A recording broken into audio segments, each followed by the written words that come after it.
লক্ষ্মীশ্রী সংসারে নেই নেই কথাটা একদম ভালো লাগে না। অল্প জিনিসে সংসার চালানোটাই একজন সুগৃহিণীর লক্ষণ, তাই না? রাধে রাধে বন্ধুরা, কেমন আছো সবাই? আশা করি সবাই ভালো আছো, সুস্থ আছো। সকাল থেকে আজকে ব্লগটা শুরু করছি। জয়িতার জন্য একটু চিড়ে পোলাও করে দিলাম, এটা ভগবানকে ভোগ নিবেদন করবো, তারপর ওকে দিয়ে দেবো। তো এখন থালায় বেড়ে নিলাম, একটু সস দিয়ে দিচ্ছি, তারপর চামচ দিয়ে ভগবানকে সেবা দেবো। জয়িতার জন্য শুধু পোলাও করেছিলাম, তো ওর শুধু খেয়ে গেছে, নিয়ে চলে গেছে। তারপর আমি রান্নাঘরে এসে চাল ঢেলে নিয়েছি। চালটা বাড়ন্ত হয়ে গেছিলো, চালের প্যাকেট কেটে এখন ঢেলে রাখলাম। আর চালটাকে ভিজিয়ে রেখে দিয়ে তারপর বাদবাকি কাজকর্মগুলো সারবো। তো সকালবেলা একটুখানি কফি করে নেবো বলে আবার দুধ বসিয়েছিলাম, সেটার মধ্যে একটু কফি গুলে নিচ্ছি, নিয়ে এটাকে করে নেবো। প্রভুজিও সকালে একটুখানি কিছু খায়, খেয়ে তারপরে অন্যান্য কাজকর্ম কথা। আজকে তাড়াতাড়ি করে রান্নাবান্না করবো, গোগো আবার কলেজ যাবে, তো আমার আর সময় হয় না অন্যান্য কোনো কিছু করার। প্রভুজিকে দিয়ে দেবো, আমিও একটুখানি খাওয়া দাওয়া করে তারপর রান্নায় বসে যাবো। প্রভুজি ওদিকে জব করে। তো যাই হোক, এটা খাওয়া দাওয়া করে আর ফ্রিজে আনাজপত্র কী আছে দেখি। তো বেশি কিছু ছিল না, দুটো ওলকপি ছিল, দুটো বেগুন, আর এদিকে ফুলকপি অল্প একটুখানি ছিল। আর কিছু তেমন আনাজপত্র নেই, প্রভুজিও বাজার যায়নি। চালটাকে ধুয়ে রেখেছিলাম, এটা এখন হাঁড়িতে বসিয়ে দিচ্ছি, এটা ডাল বসিয়ে দেবো। এই লক্ষ্মীশ্রীর সংসারে নেই নেই কথাটা আমার একদম ভালো লাগে না। অল্প জিনিস দিয়ে সংসার চালানোটাই হচ্ছে একজন সুগৃহিণীর লক্ষণ। তো ওই বাজার হাট তেমন নেই, তো ওই ফুলকপিটাকেই ভাবলাম তাহলে একটুখানি ডালনা করে নিই, একটা আলু দিয়ে আর করে নিয়েছি। আবার পৌজি বাজার যখন আনবে তখন না হয় আবার আজকে দিনটা এভাবে চালিয়ে নিই।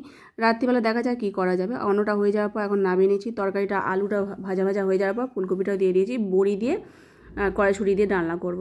তো এই অল্প পরিমাণের মতোই হয়েছে। আর ওলকপিটা রান্না করলে হয়, কিন্তু ওলকপির তরকারিটা কী বলো তো, রুটি দিয়েই ভালো লাগে, শুধু ওলকপি আলু কালো জিরে ফোড়ন দিয়ে করলে। তো ওটা রেখে দিলাম, ওটা অন্য মানে রাতে যদি রুটি করি তো করে নেবো।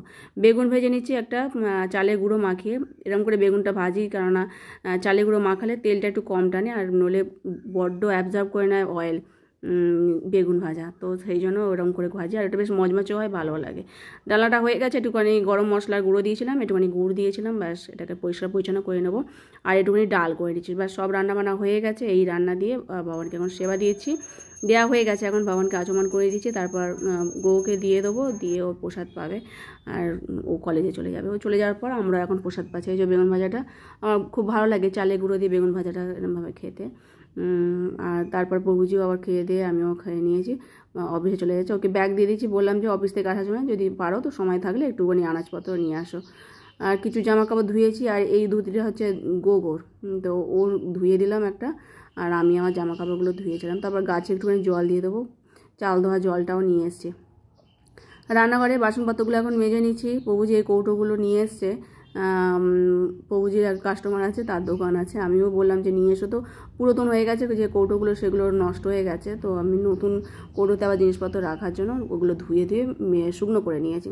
সন্ধেবেলা আজকে প্রভুজি বললে একটুখানি পিঠে করতে, কারণ শীত চলে যাচ্ছে, এদিকে গুড় নিয়ে এসছে, তো একটুখানি অল্প করে ভাপা পিঠে করছি। ভাপা পিঠে অতটা হয় না, দুধ পুলিটাই ভালোবাসে, কারণ এই পিঠেটা গরম গরমই ভালো লাগে, পরের দিন আবার শক্ত ইট হয়ে যায়, সেই জন্য। তো অল্প পরিমাণের মতো করেছি, দেখো হয়ে গেছে।